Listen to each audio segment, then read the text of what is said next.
সে কি কাজটা করতে সক্ষম? আমি কি কাজটা করতে সক্ষম? অথবা সে কি কাজটা করতে সক্ষম ছিল? অথবা আমি কি কাজটা করতে সক্ষম ছিলাম? সে কি কাজটা করতে পারবে? আমি কি কাজটা করতে পারবো? এরকম যত প্রশ্ন করব আজকের পর থেকে সবাই ইংলিশে করতে পারবো যদি আমাদের এই বাক্যটি জানা থাকে। এরকম শত শত প্রশ্ন আজকের পর থেকে সবাই ইংলিশে করতে পারবো। আমি কি কাজটা করতে সক্ষম? আমি কি কাজটা করতে সক্ষম ছিলাম? আমি কি কাজটা করতে পারবো? সবাই কিন্তু ইংলিশে বলতে পারবো যদি আমাদের এই কৌশলগুলি জানা থাকে। আমি কি কাজটা করতে সক্ষম? Am I able to do? আমি কি কাজটা করতে সক্ষম? Am I able to do the work? আমি কি কাজটা করতে সক্ষম? আমি কি যেতে সক্ষম? Am I able to go? আমি কি যেতে সক্ষম? আমি কি খেলতে সক্ষম? Am I able to play? আমি কি খেলতে সক্ষম? এখানে তুমি সাবজেক্ট অনুযায়ী am is are থেকে যে কোনো একজনকে ইউজ করো সাবজেক্ট অনুযায়ী। Okay, is he, are you, are we, is Kamal, able to, তারপর শুধু ভার্বের প্রেজেন্ট রূপ যত বলতে পারবো তত প্রশ্ন হয়ে যাবে। এখানে যে কোনো সাবজেক্ট হতে পারে, তার আগে অ্যামিজার থেকে একজন হবে সেই সাবজেক্ট অনুযায়ী। এই বিষয়টা শুধু আমাদের মনে রাখতে হবে।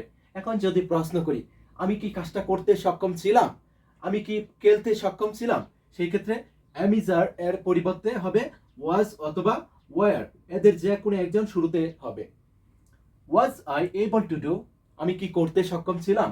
Was I able to go, আমি কি যেতে সক্ষম ছিলাম? Was I able to play, আমি কি খেলতে সক্ষম ছিলাম? Were you able to do, তুমি কি করতে সক্ষম ছিলে?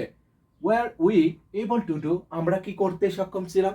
শুরুতে ওয়াজ অথবা ওয়ার, তারপর সাবজেক্ট, তারপর এবল টু এর পরে যে কোনো একটি ভার্বের প্রেজেন্ট রূপ যদি বলতে পারি ডু, গো, প্লে এর পরিবর্তে, তাহলে কিন্তু নতুন নতুন প্রশ্ন হয়ে যাবে, নতুন নতুন ইংলিশ হয়ে যাবে। ওকে, এখন যদি প্রশ্ন করি যে আমি কি কাজটা করতে পারবো, আমি কি যেতে পারবো, আমি কি খেলতে পারবো, সেই ক্ষেত্রে শুরুতে হবে উইল, তারপর সাবজেক্ট, তারপর বি।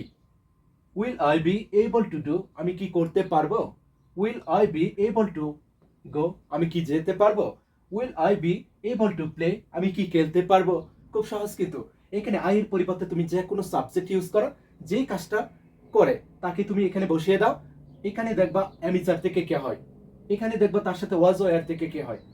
এখানে সবার আগে উইল, সবার আগে কি উইল, তারপর বি, তারপর able to, able to, able to. Do এর পরিবর্তে যে কোনো একটি ভার্বের শুধু প্রেজেন্ট রূপ যদি বলতে পারো, তাহলে কিন্তু নতুন নতুন বাক্য হয়ে যাবে। Am I able to do, আমি কি করতে সক্ষম? Was I able to do, আমি কি করতে সক্ষম ছিলাম? Will I be able to do, আমি কি করতে পারবো?